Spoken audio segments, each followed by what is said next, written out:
A racist tourist attacked a black royal guard and was shocked when he physically fought back. The provocation and attack turned into an unexpected reaction that shocked everyone around him. Don't forget to subscribe so you don't miss new videos. Write in the comments where you're watching from. The sun rose over London with a golden hue, painting the city in a light that seemed to promise a peaceful day. The majestic Buckingham Palace stood at the heart of the morning bustle, its stately facade gleaming under the sun's rays. Tourists from around the world swarmed the area, snapping pictures with eager hands and speaking in a cacophony of languages that filled the air like a buzzing symphony. Cameras clicked incessantly as people positioned themselves for selfies with the palace gates or posed near the meticulously dressed guards who stood motionless in their iconic red tunics and tall black bearskin hats. Among them stood Marcus, a member of the Queen's Guard, his presence stoic and unwavering. His uniform, sharp and immaculate, seemed to glisten under the sunlight, a testament to his pride and discipline. The bearskin hat shielded his dark skin from the morning sun, casting a shadow over his face, but not dimming the sharp intensity in his eyes. He was a picture of composure, a living emblem of the palace's grandeur and tradition. To the crowds, Marcus was an emblematic figure, a part of the tableau they had come to see. But beneath the surface, he was so much more. Standing at his post, his mind remained alert, trained to notice subtle movements in the throng while maintaining the stillness expected of him. Yet, the noise and energy of the crowd couldn't fully drown out his thoughts. His mind occasionally wandered to memories of his training, the countless hours of drills and lessons where he'd been taught the sacred art of discipline, how to stand tall, silent, and immovable, no matter the provocation. This wasn't just a job for Marcus. It was a calling. Every thread of his uniform, every step he took, represented a history he was proud to uphold.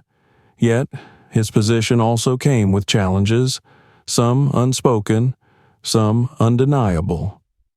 The weight of his responsibility extended beyond the physical to the emotional, and often the deeply personal. The crowd shifted and swayed, some people breaking off to move closer to the barriers, seeking the best vantage points for their cameras. Among them was a man whose demeanor set him apart. Richard, a middle-aged tourist dressed in a tailored blazer and loafers, carried himself with an air of entitlement that seemed to demand attention.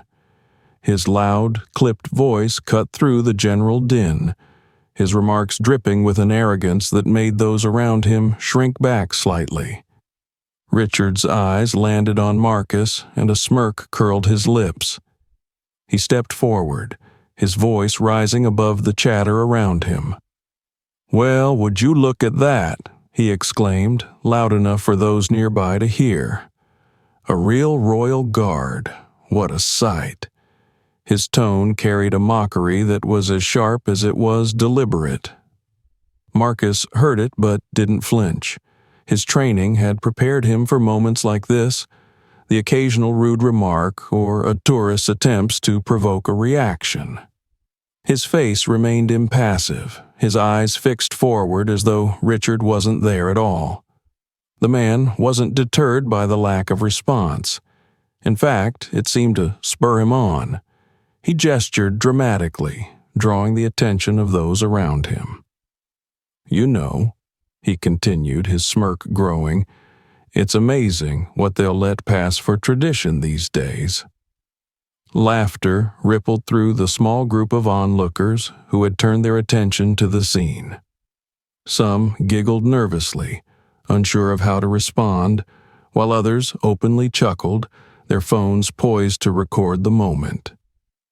Marcus felt the sting of the words, but swallowed it down. He had been here before, heard variations of the same taunts, and had learned to weather them like a storm.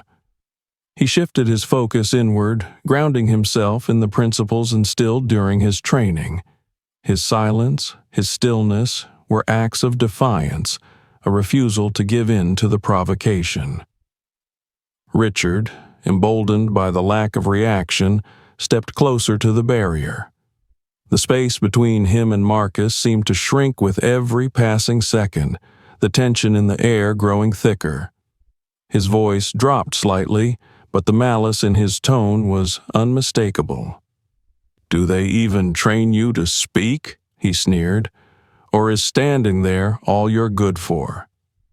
The crowd grew quieter, their attention now fully fixed on the unfolding drama.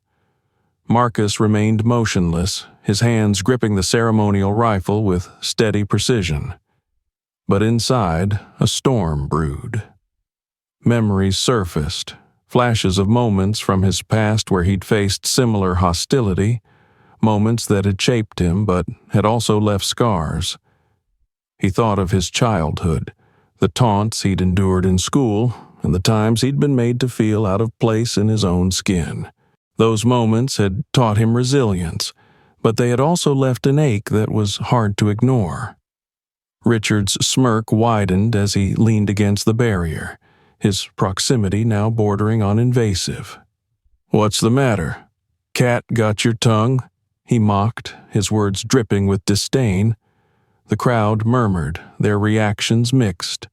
Some seemed entertained, while others exchanged uneasy glances, their discomfort palpable. Among them, a young woman with a phone in hand watched the scene with growing concern. Her eyes flickered between Marcus and Richard, her brows furrowing as she recorded the interaction. The tension in her face mirrored the unease that many in the crowd felt, but were too hesitant to act on. Marcus stayed rooted in place, his resolve unshaken, but he knew this was only the beginning.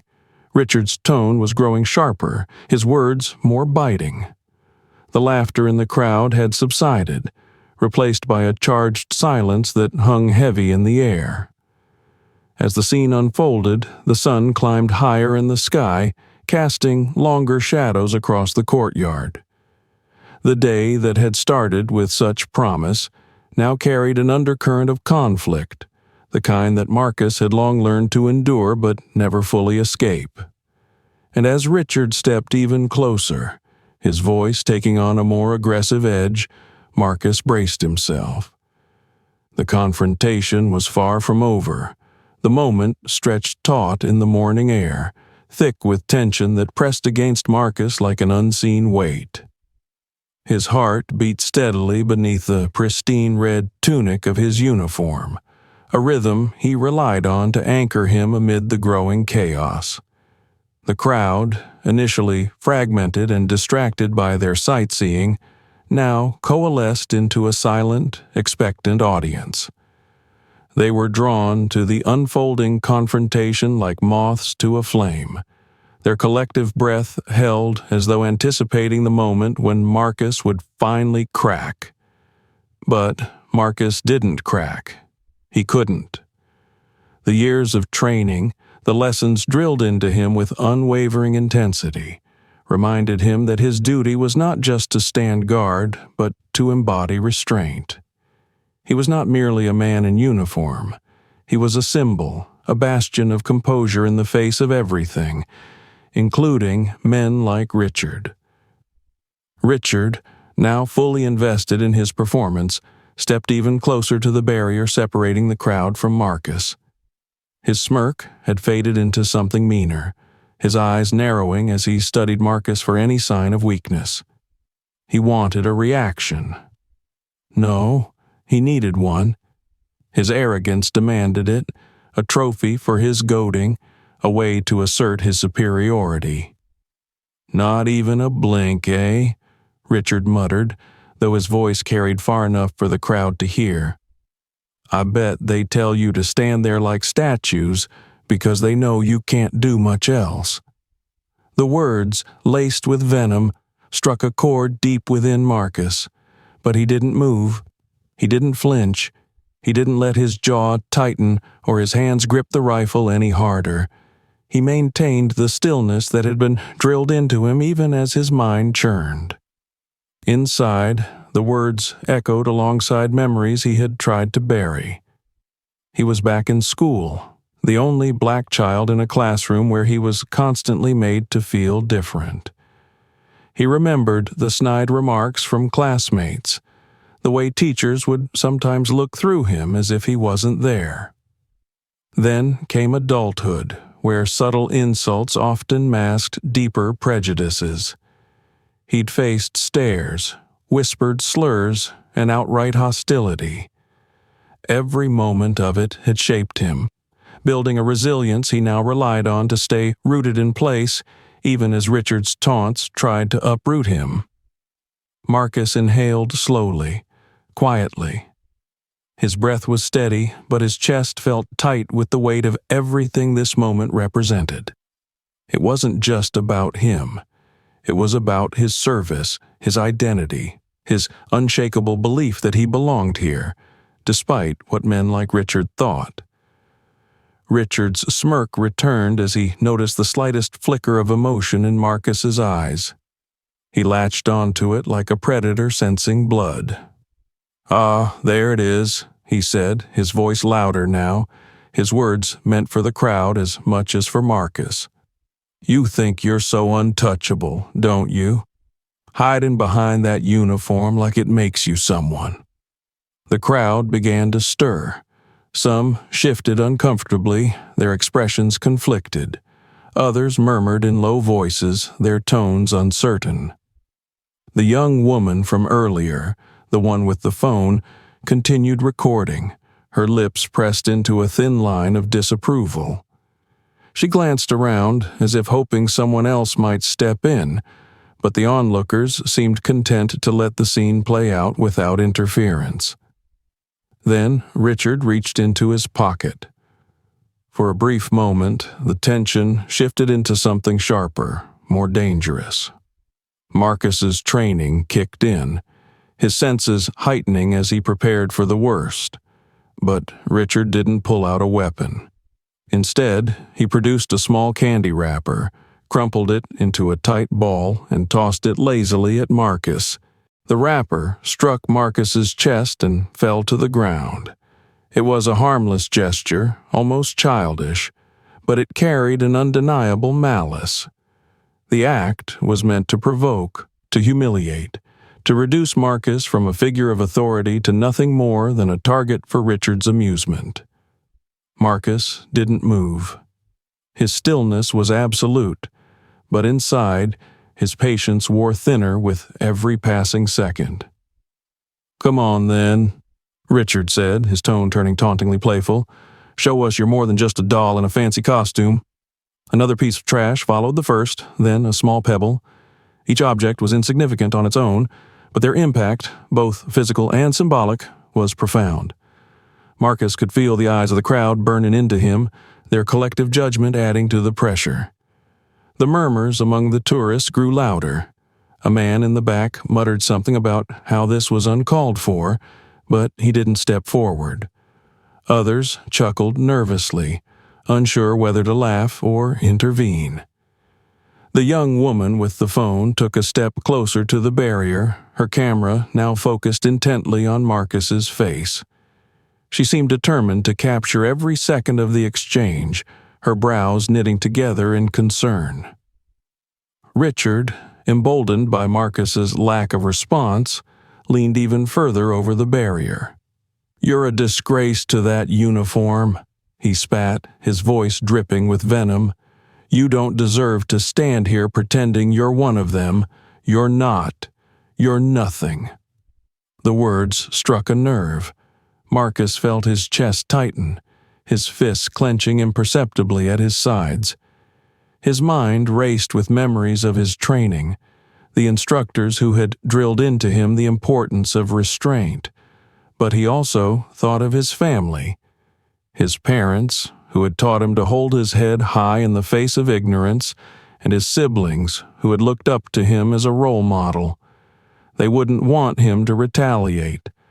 They would want him to stand tall, to prove his strength through dignity.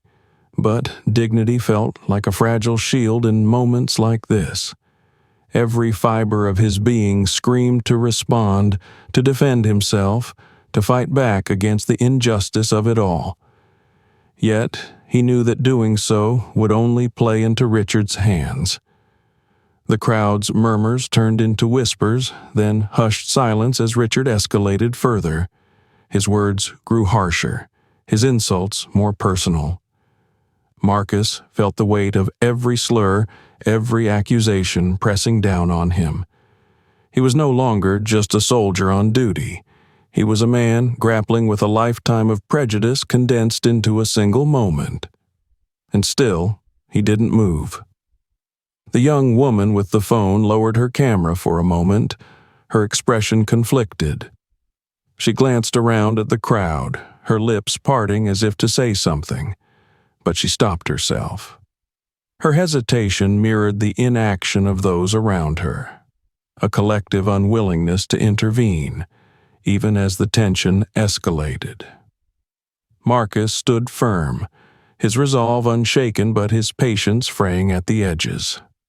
The sun climbed higher in the sky, its rays now beating down with an intensity that matched the atmosphere. Richard's taunts continued, each word a dagger meant to pierce Marcus's composure. But Marcus wouldn't give him the satisfaction. Not yet. The air around Buckingham Palace felt heavier now, thick with an unspoken tension that tethered the crowd to the unfolding scene. Marcus remained rooted to his spot, as steadfast as the palace itself, but inside, the turmoil he fought to suppress churned like a rising tide. He could feel the weight of countless eyes on him, the scrutiny of the crowd as they watched and waited, their collective silence as deafening as Richard's increasingly vitriolic words. Richard's voice cut through the din of the morning with sharp, sneering clarity. "You think standing there makes you special?" he barked, his tone dripping with venom. "You're just a statue in a suit, nothing more." Marcus didn't flinch. His eyes stayed forward, fixed on some distant point beyond the sea of tourists, his posture unyielding. But inwardly, his pulse quickened, his training and instincts warring against the growing urge to defend himself. He knew that any reaction, even the slightest shift in expression, would be seized upon as a victory by Richard and possibly misconstrued by the crowd. Richard, emboldened by Marcus's silence, stepped even closer to the barrier. The smugness in his demeanor had twisted into something darker now, a toxic mix of entitlement and malice that fueled his every movement. He glanced over his shoulder at the gathering crowd, his smirk widening as he played to his growing audience. "Well, if you won't do anything, I guess I'll just have to get a little more creative," he said, his tone mockingly cheerful. With that, he reached forward, crossing the barrier that separated him from Marcus. His hand shot out and jabbed Marcus sharply in the chest. The movement, though quick, felt deliberate, a calculated attempt to provoke. The crowd gasped audibly, their collective reaction a mix of shock and disbelief. Marcus didn't move. The jab had been firm enough to sting, but his body remained as still as stone. He could feel the adrenaline coursing through his veins, his instincts screaming at him to react, but he held firm. His training dictated his response now, and his focus narrowed to a razor-sharp point. "Step back," Marcus said, his voice steady and even, though there was an unmistakable edge of authority in his tone. It was the first time he had spoken, and the crowd stirred at the sound of his voice. Richard froze for a moment, clearly caught off guard by Marcus's response. But the hesitation was fleeting. He recovered quickly, a smug grin spreading across his face as he leaned in closer. "Oh, so you can talk," he sneered. "What else can you do? Let's see if you're good for anything other than standing around." Before Marcus could respond, Richard lashed out again, this time pushing him harder in the chest. The shove was enough to make Marcus shift slightly to maintain his balance, but he remained upright, his composure unbroken. The murmurs among the crowd grew louder, their discomfort now palpable. Some tourists exchanged uneasy glances, while others began filming the altercation with their phones. The young woman from earlier, still clutching her phone, took a step closer to the scene, her expression a mixture of anxiety and determination. She seemed torn between documenting the incident and intervening. Marcus inhaled deeply, steadying himself. "This is your final warning," he said, his voice firm but controlled. "Step back. Assaulting a member of the Queen's Guard is a criminal offense." His words hung in the air like a warning bell, the authority in his tone unmistakable. But Richard, rather than backing down, seemed to take the warning as a challenge. His grin widened, and he stepped around the barrier, his body now fully in Marcus's space. "What are you going to do about it?" Richard taunted, his voice laced with mockery. "You're not allowed to touch me, right? That's the rule, isn't it?" The crowd grew tense, their murmurs falling into a hushed silence as they watched the scene unfold. The young woman with the phone seemed to hold her breath, her camera focused intently on Richard as he stepped closer to Marcus. And then it happened. Richard's hand shot out, aiming a punch at Marcus's face. It was a clumsy, unpracticed swing, more a product of frustration than strategy, but it was enough to cross the line. Marcus moved with a precision born of years of training. He sidestepped the punch effortlessly, his body shifting just enough to avoid the blow. In the same fluid motion, he reached out and grabbed Richard's wrist, his grip firm but controlled. The move was quick, almost reflexive, and it left Richard momentarily stunned. "Step back," Marcus repeated, his voice now cold and unyielding. Richard, now visibly shaken but too proud to admit defeat, yanked his arm back and stumbled slightly. The crowd erupted into a mix of gasps and murmurs, their shock at Marcus's swift response evident. But Richard wasn't finished. His face twisted in anger, and he lunged at Marcus again, this time with more force. Marcus responded with equal precision, sidestepping the attack and guiding Richard's momentum past him. Richard stumbled forward, his balance faltering, and nearly fell to the ground. The crowd erupted in whispers, their phones capturing every moment of the escalating confrontation. The young woman with the phone moved closer still, her camera now focused on Marcus's face. Her expression was one of admiration and concern, as though she understood the restraint it was taking for Marcus to maintain his professionalism. Richard, now breathing heavily, turned to face Marcus again. His face was red with anger and humiliation, his eyes blazing with fury. "You think you're better than me?" he spat, his voice shaking. "You're nothing. You hear me? Nothing." Marcus didn't respond.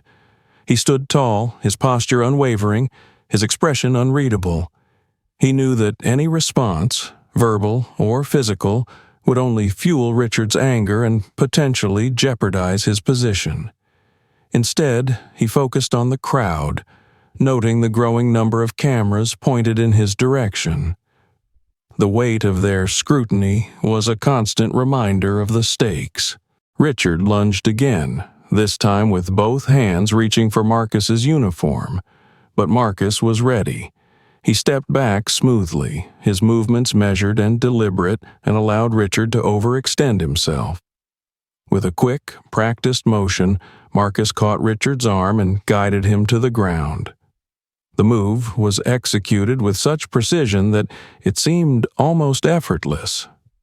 The crowd erupted into applause and cheers, their support for Marcus finally breaking through the tension.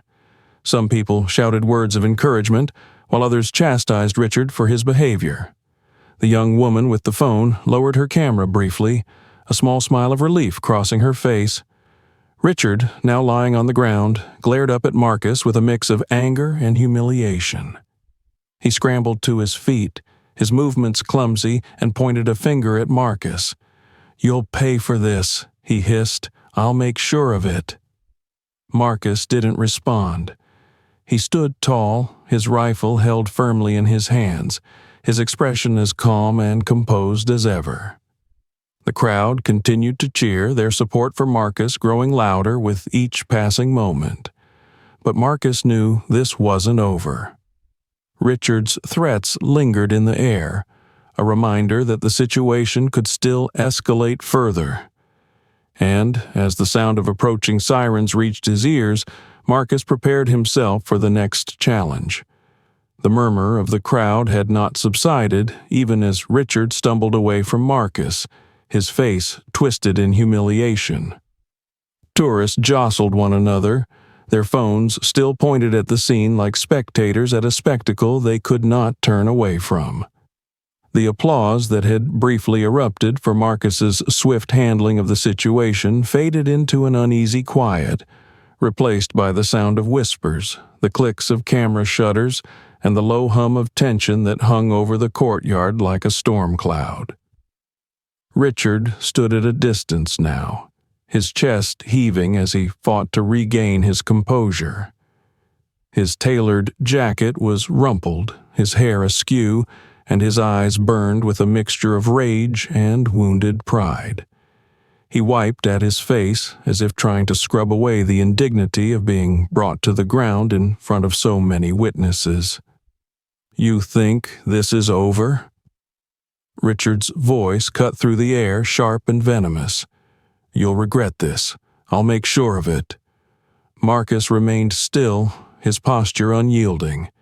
His grip on the ceremonial rifle was firm, but not tense, his expression calm despite the storm brewing just meters away.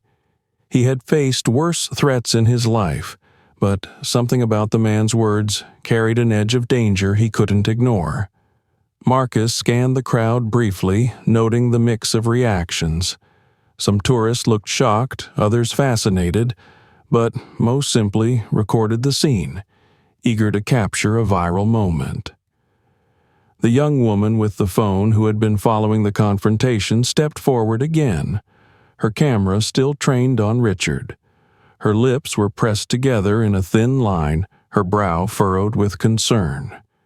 She caught Marcus's eye for a fleeting moment, her gaze conveying a silent solidarity. Then, just as quickly, she returned her focus to her recording, capturing every word and movement. Richard, emboldened by the crowd's attention and fueled by his own humiliation, turned back toward Marcus. His hand trembled slightly as he pointed an accusatory finger at the guard. "You assaulted me," he shouted, his voice cracking with emotion. "Did everyone see that? He laid his hands on me." The crowd stirred uneasily, their murmurs growing louder. Some shook their heads in disagreement, but others appeared uncertain, their expressions clouded by doubt. Richard, sensing the hesitation, pressed on. "He thinks he can get away with it because of that uniform," he continued, his tone rising with every word. "But I won't let this stand." Marcus felt a flicker of frustration beneath his calm exterior. The man was twisting the narrative, trying to turn the crowd against him. It was a tactic he had seen before, one that relied on sowing doubt and leveraging privilege to rewrite the truth. But Marcus had no intention of engaging in a battle of words. His silence was both his armor and his weapon, a shield against the man's provocations. Richard took a step closer, though he remained outside the barrier. His voice dropped slightly, becoming colder, more deliberate. "You're nothing but a bully in a costume," he spat, "a disgrace to the Queen's Guard.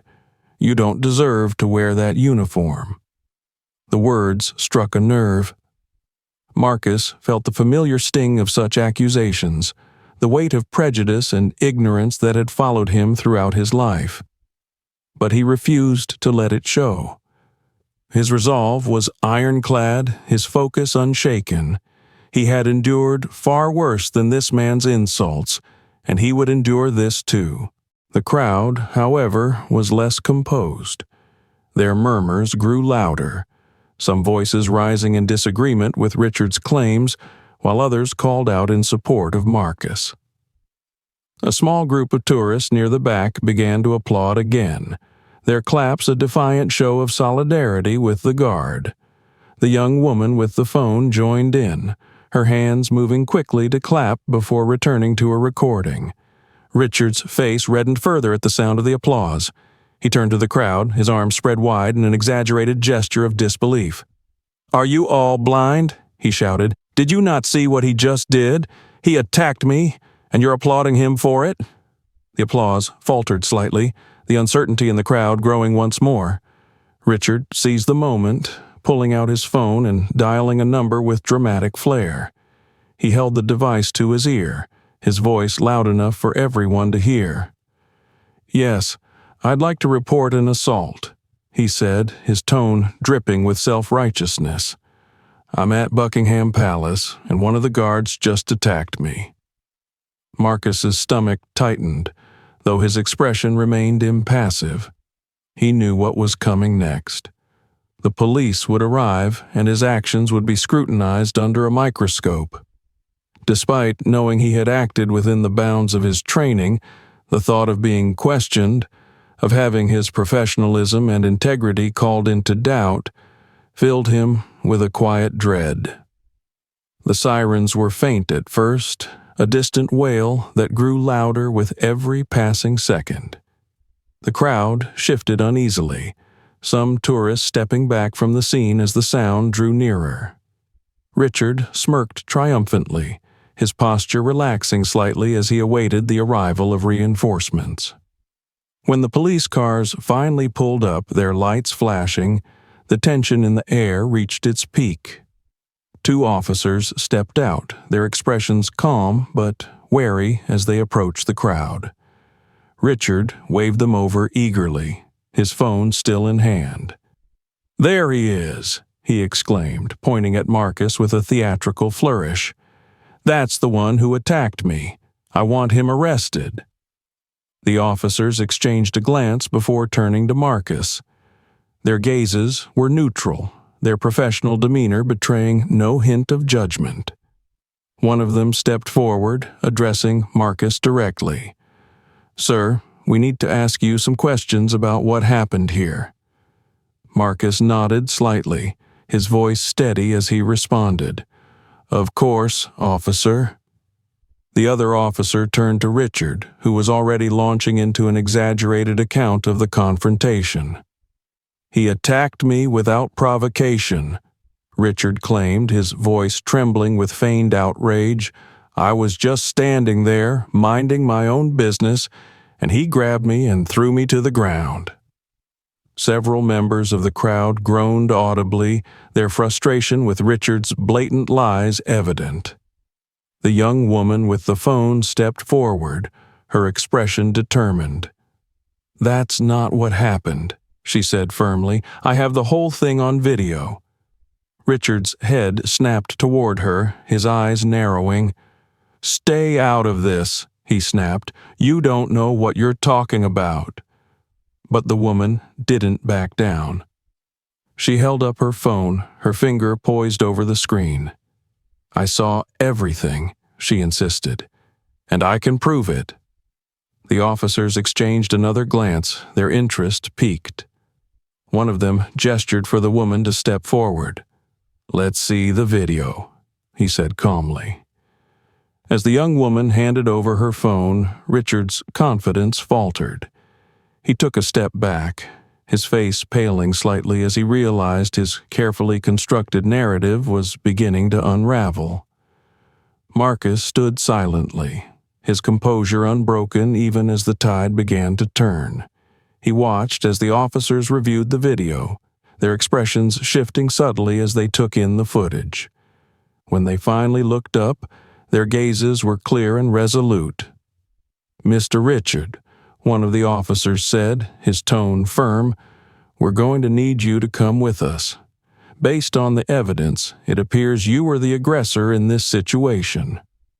The crowd erupted into cheers, their relief and satisfaction palpable. Richard sputtered in protest, his face a mask of disbelief.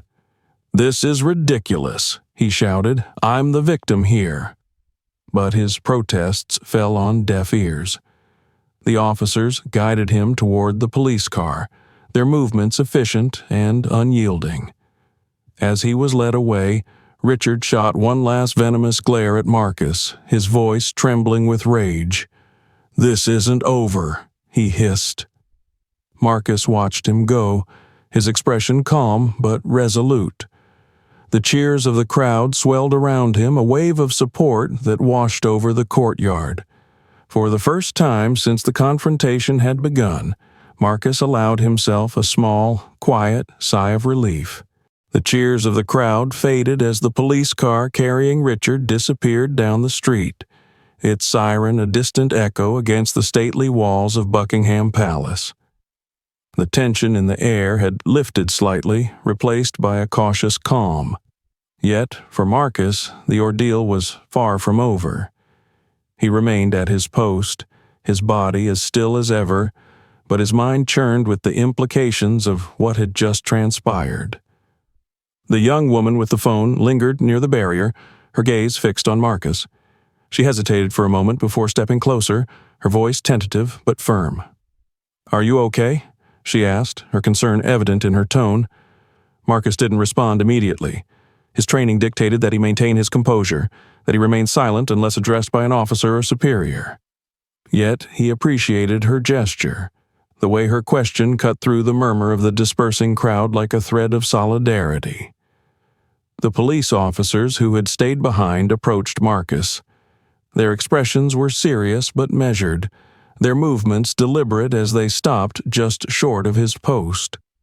One of them, a middle-aged man with a calm demeanor, spoke first. "Sir, we'll need to take your statement about what happened here," he said, his voice professional but not unkind. "It's standard procedure."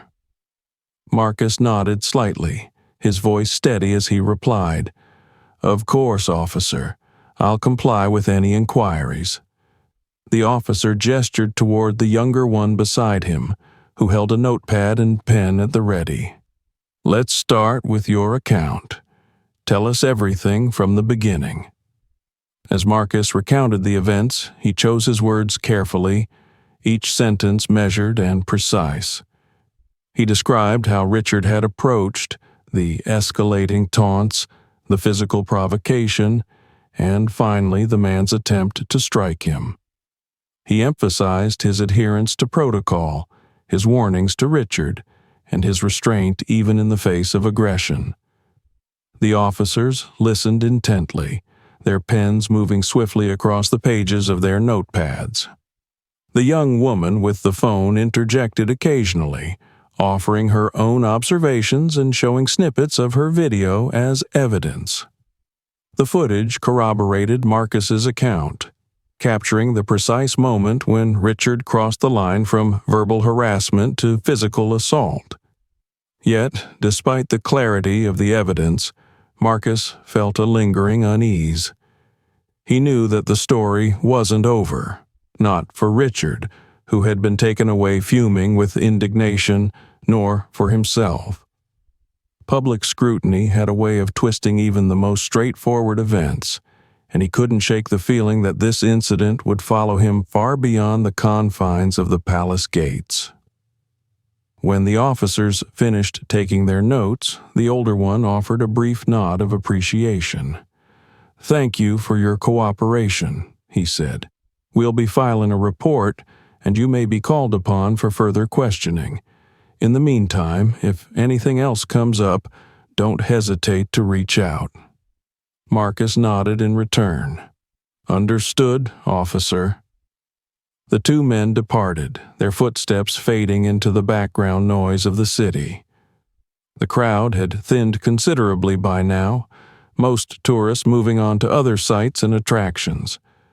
Only a few lingered, their expressions a mix of curiosity and lingering discomfort. The young woman was among them, her phone still clutched in her hand. She seemed reluctant to leave, as if sensing the weight of what Marcus was carrying. "Thank you for standing your ground," she said finally, her voice soft but steady. "I'm sorry you had to go through that." Marcus allowed himself the smallest of nods, a subtle acknowledgement of her words. He appreciated her support, but he couldn't let it distract him. His duty demanded his focus, his unwavering commitment to the role he had chosen to embody. As the woman turned to leave, Marcus's gaze returned to the horizon, his posture straight and unyielding. The sun was higher now, casting longer shadows across the courtyard. The day continued as if nothing had happened, but Marcus knew better. The events of the morning had left a mark, one that would take time to fade. Hours later, when his shift ended, Marcus walked back to the barracks with the same measured stride he always maintained. His fellow guards greeted him with respectful nods, their expressions a mix of admiration and concern. Word of the incident had spread quickly, and while no one spoke openly about it, the weight of their shared understanding hung in the air. In the quiet solitude of his quarters, Marcus allowed himself to reflect. He thought about the confrontation, the way Richard's words had cut deeper than any physical blow. He thought about the crowd, their reactions ranging from passive indifference to active support. And he thought about the young woman, whose simple act of recording the truth had shifted the balance of power in his favor. But above all, he thought about what would come next.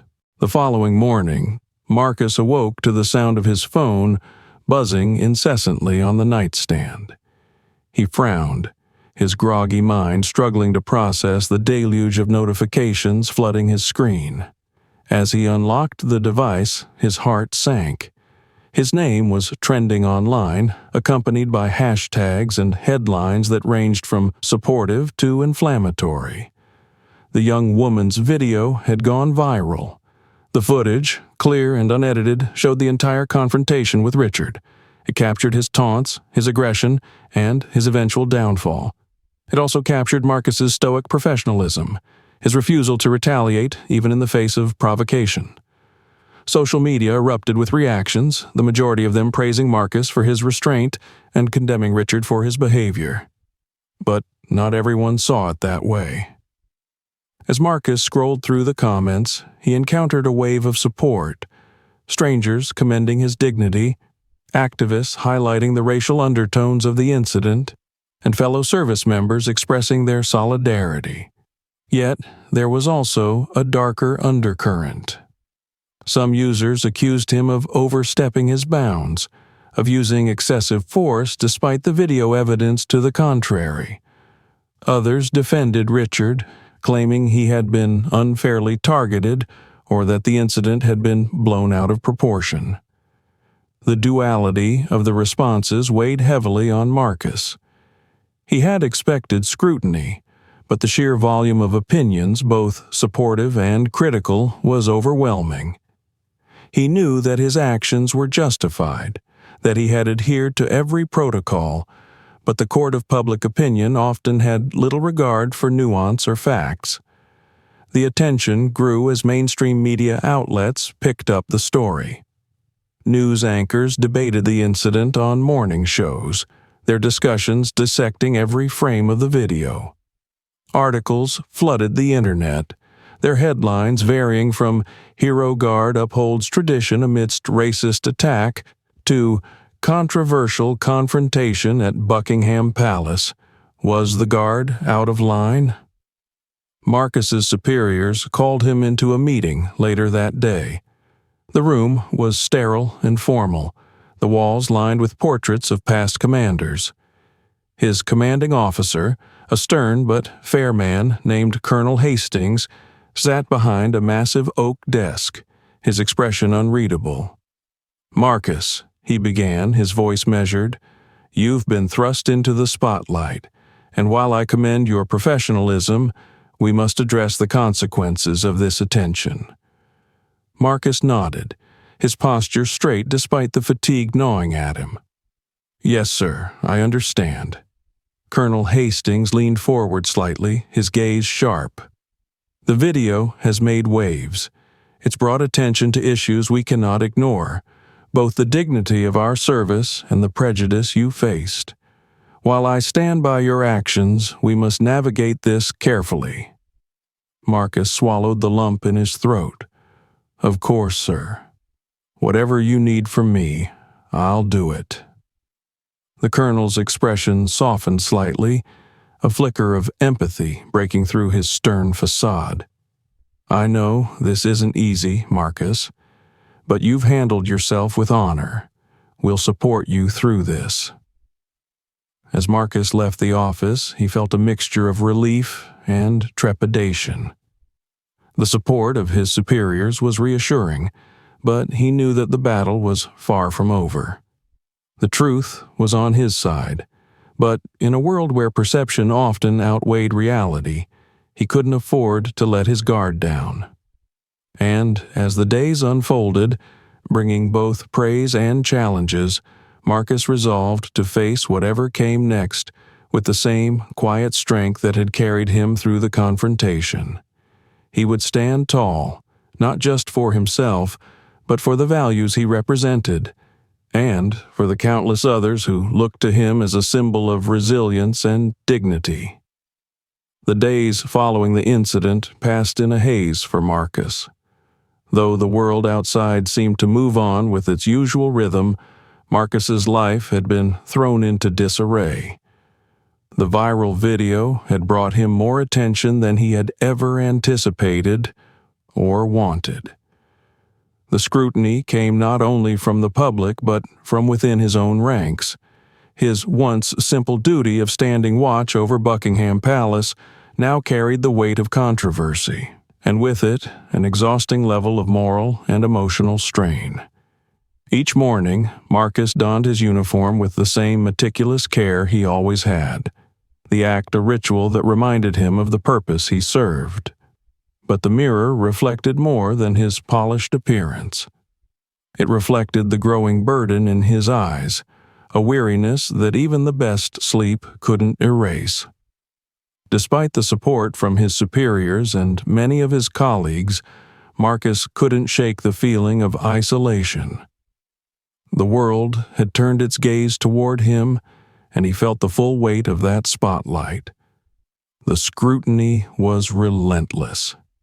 News outlets hounded him for statements, their cameras often stationed outside the barracks in hopes of catching a glimpse of the guard who had become a symbol of quiet defiance. Marcus, bound by the protocols of his role, ignored them.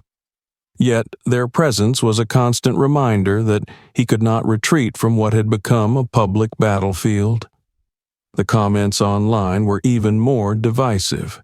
Though many hailed Marcus as a hero, a man who had upheld his duty and his dignity in the face of blatant provocation, others were less kind.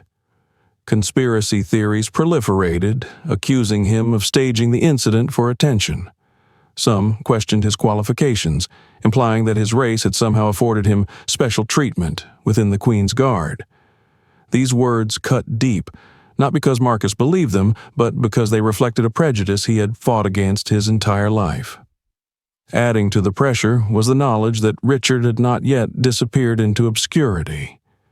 After being released on bail, the man had wasted no time in spinning his version of the story. His public statements painted himself as the victim of an overzealous guard who had violated protocol and used excessive force. Though the video evidence and witness testimonies contradicted his claims, Richard's words gained traction in certain circles, amplifying the noise that surrounded the incident. One morning, Marcus was called into another meeting with his commanding officer, Colonel Hastings. The colonel's office, with its dark wood paneling and neatly arranged memorabilia, felt colder this time. The weight of the conversation ahead was palpable as Marcus stepped inside. "Marcus, take a seat," Hastings said, gesturing to the chair opposite his desk. His tone was even, but his face carried lines of tension. Marcus sat, his back straight and his hands resting on his knees. "Sir," he said, his voice steady despite the anxiety bubbling beneath the surface. Hastings folded his hands on the desk and sighed. "I'm going to be blunt. This situation is escalating. While many have rallied behind you, others are demanding an investigation. They're questioning whether you acted within the bounds of your duties." Marcus nodded, unsurprised. He had expected as much, though hearing it aloud made the reality harder to bear. "I understand, sir." Hastings leaned forward slightly. "Marcus, let me be clear. I stand by you. The footage speaks for itself, and your actions were exemplary given the circumstances. But we're facing pressure from the outside, from certain political figures, from the media. This investigation isn't about finding fault, it's about appeasing those voices." Marcus's jaw tightened, though he kept his expression neutral. He knew what the colonel was saying. This was about optics, about controlling the narrative before it spiraled further out of control. "What will the investigation entail?" he asked. "You'll be interviewed by a review panel," Hastings explained. "They'll ask you to recount the incident, review the footage, and assess whether your response was appropriate. It's a formality, but it will be thorough. I need you to remain composed, as you always have." Marcus nodded again. "Understood, sir. I'll cooperate fully." Hastings' gaze softened slightly. "I know this isn't easy, Marcus, but you've shown remarkable strength through all of this. Keep holding your head high." The meeting concluded with a firm handshake, but as Marcus left the office, the weight on his shoulders felt heavier than ever. He returned to his quarters, his thoughts racing. Though he trusted his training and the truth of his actions, he couldn't shake the fear that the investigation might not go in his favor. The court of public opinion was unpredictable, and he knew that sometimes perception mattered more than facts. In the days leading up to the panel, Marcus found himself retreating further into his thoughts. He avoided the news, knowing it would only amplify his anxiety. His fellow guards offered quiet support, their solidarity evident in the subtle ways they adjusted their routines to shield him from undue stress. Yet, even their kindness couldn't fully dispel the loneliness Marcus felt. The investigation loomed over him like a storm cloud, but another source of pressure began to gnaw at his resolve. The young woman who had recorded the video, a civilian named Clara, reached out to him through a mutual contact. She wanted to meet, to share her perspective and discuss the impact of the footage she had released. At first, Marcus hesitated. He wasn't sure if he could handle another layer of complexity in an already overwhelming situation. But something about her persistence struck a chord. When they finally met, it was in a quiet corner of a coffee shop far from the palace grounds. Clara was younger than Marcus had expected, likely in her mid-20s, with an air of determination that belied her soft-spoken demeanor. She greeted him with a warm smile, though her eyes betrayed a hint of nervousness. "Thank you for meeting me," she said, her hands wrapped around a steaming cup of tea. "I wasn't sure if you'd want to." Marcus nodded, his expression calm but guarded. "I appreciate your support," he said simply. "Your video has been important." Clara's cheeks flushed slightly. "I just did what I thought was right. I couldn't stand by and let that man twist the truth." Their conversation unfolded slowly, with Clara sharing her perspective on the day of the incident and the days that followed. She spoke of the backlash she had faced online for releasing the footage, the way some had accused her of seeking attention or stirring up a controversy. Marcus listened intently, his respect for her growing with every word. "You've been through a lot," he said finally. "I'm sorry for the trouble this has caused you." Clara shook her head. "Don't apologize. I'd do it again in a heartbeat. People need to see the truth, not just about what happened that day, but about what people like you go through." Her words struck a deep chord in Marcus.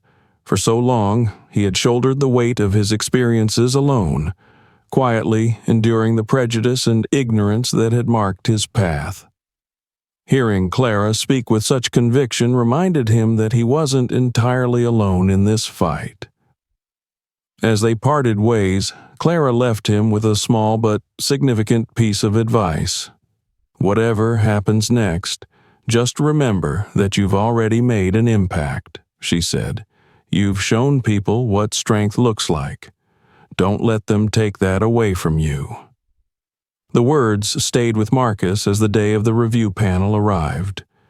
Dressed in his ceremonial uniform, he walked into the meeting room with his head held high, determined to face whatever came next with the same quiet dignity that had carried him through the confrontation. The room was filled with somber faces, a mix of military officials, legal advisors, and civilian representatives. As Marcus recounted the incident once again, his voice steady and unwavering, he felt the pressure of their scrutiny. Yet he also felt a growing sense of resolve. He had endured so much already, and he would endure this too.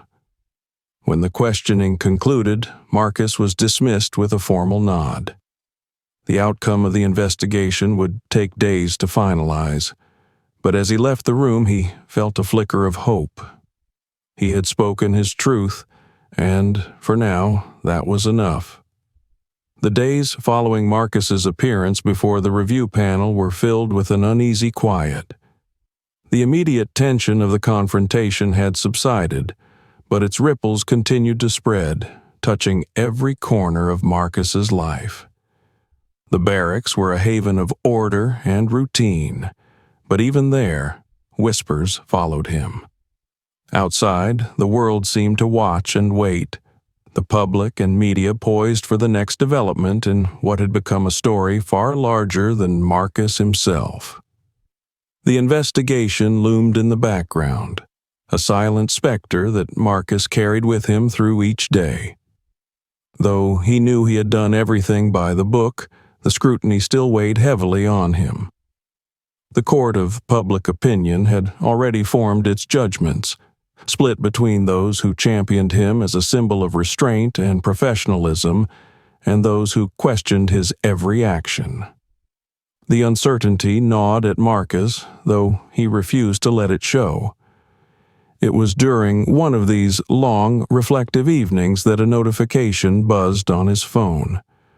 Clara, the young woman who had recorded the video, had sent him a message.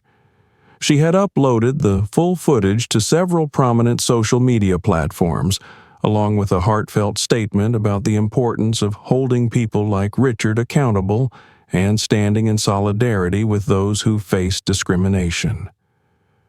The post went viral almost immediately. The video had already made waves when it first surfaced, but Clara's new statement added a layer of context that resonated deeply with people around the world. In her message, Clara highlighted not only Marcus's professionalism, but also the broader implications of the incident, how it reflected systemic issues of privilege, racism, and the pressures faced by those in positions of service. The response was overwhelming. Hashtags supporting Marcus began trending worldwide, and prominent public figures, from politicians to celebrities, weighed in with their support. Advocacy groups picked up the story, using it as a rallying cry for broader conversations about racial equity and the dignity of labor. Marcus, once an anonymous guard at Buckingham Palace, had become a symbol of quiet strength and resilience. Yet, even as support poured in, Marcus knew that the battle wasn't over. Richard, emboldened by his own sense of entitlement, had not remained silent. His legal team had filed a formal complaint, accusing Marcus of misconduct and claiming that the incident had caused Richard significant emotional distress. The complaint was a desperate attempt to shift the narrative, but it was enough to keep the controversy alive. The turning point came unexpectedly. One morning, Marcus was called into Colonel Hastings' office. The colonel's expression was serious, but tinged with something Marcus couldn't quite place. A hint of satisfaction, perhaps, or relief. As Marcus took his seat, Hastings handed him a printed document. "This just came in," Hastings said, leaning back in his chair. "The review panel has concluded its investigation." Marcus's chest tightened as he scanned the document. The words blurred for a moment before coming into focus. "The actions of Guardsman Marcus are deemed to be in full compliance with the protocols of the Queen's Guard. No misconduct was found." Relief washed over him, but Hastings wasn't finished. "Additionally," the colonel continued, "Richard's complaint has been dismissed. The evidence, particularly the video provided by Clara, was irrefutable. Richard has not only been charged with assault, but is now under investigation for filing false allegations." Marcus exhaled slowly, the weight on his shoulders lifting slightly. He nodded, his gratitude evident in the small smile that tugged at the corners of his lips. "Thank you, sir," he said simply. Hastings' expression softened. "You handled this with remarkable dignity, Marcus. Not just during the incident, but throughout the aftermath. You've set an example for all of us." Word of the panel's decision spread quickly. Within hours, Marcus's name was trending again, this time accompanied by headlines celebrating his vindication. The footage of the incident, paired with the official findings, painted a clear picture of his professionalism and the injustice he had endured. Richard's downfall was swift and public. As more details emerged about his behavior, including accounts from others who had experienced similar treatment at his hands, his credibility crumbled. Media outlets that had initially entertained his narrative issued retractions, and his name became synonymous with entitlement and bigotry. The man who had sought to tear Marcus down now faced the full consequences of his actions. For Marcus, the public vindication was a relief, but it was not without its challenges. The attention, while largely supportive, brought a level of visibility that he had never sought. People stopped him on the street, some offering words of encouragement, others asking for photos or autographs. While he appreciated the support, he longed for the quiet anonymity he had once enjoyed. Despite this, Marcus recognized the importance of what had happened. The incident had sparked conversations that extended far beyond Buckingham Palace, forcing people to confront uncomfortable truths about privilege, discrimination, and the resilience required to stand tall in the face of adversity. Marcus's story had become a catalyst for change, and while he had never sought the spotlight, he understood the power of his position. One evening, as Marcus prepared to retire for the night, he received another message from Clara. This time, it was a link to an article about the broader impact of the incident. The piece highlighted not only Marcus's actions, but also the support he had received from people around the world. It emphasized the importance of standing up against injustice and the role that ordinary individuals could play in creating a more equitable society. Beneath the link, Clara had written a simple message. "Thank you for showing us what true strength looks like." Marcus stared at the screen for a long moment, her words sinking in. He had always seen himself as a quiet professional, a man who did his duty without drawing attention. But Clara's words reminded him that strength wasn't just about endurance. It was about standing firm in the face of adversity, about refusing to let others dictate his worth. As the weeks turned into months, the incident began to fade from the headlines, replaced by new stories and scandals. Life at Buckingham Palace returned to its usual rhythm, and Marcus resumed his duties with the same quiet pride he had always carried. Yet, something had changed. Marcus no longer felt isolated in his role. The support he had received, the voices that had rallied around him, and the connections he had forged with people like Clara reminded him that he was part of something larger. He wasn't just a guard at the palace. He was a symbol of resilience, a reminder that dignity and professionalism could prevail even in the face of prejudice. One day, as Marcus stood at his post, a group of tourists gathered nearby. Among them was a young boy, his wide eyes fixed on Marcus with awe. The boy tugged at his mother's sleeve, whispering excitedly. She smiled and knelt down, murmuring something to her son before nudging him forward. The boy approached the barrier hesitantly, his small hands clutching a notebook. "Excuse me, sir," he said, his voice barely above a whisper. "I just wanted to say thank you." Marcus didn't move, his posture as steady as ever, but his heart swelled at the boy's words. He stood a little taller, the weight of his uniform feeling lighter than it had in months. As the boy rejoined his mother, Marcus returned his gaze to the horizon. The sun was setting, casting a warm glow over the palace grounds. For the first time in a long while, Marcus felt at peace.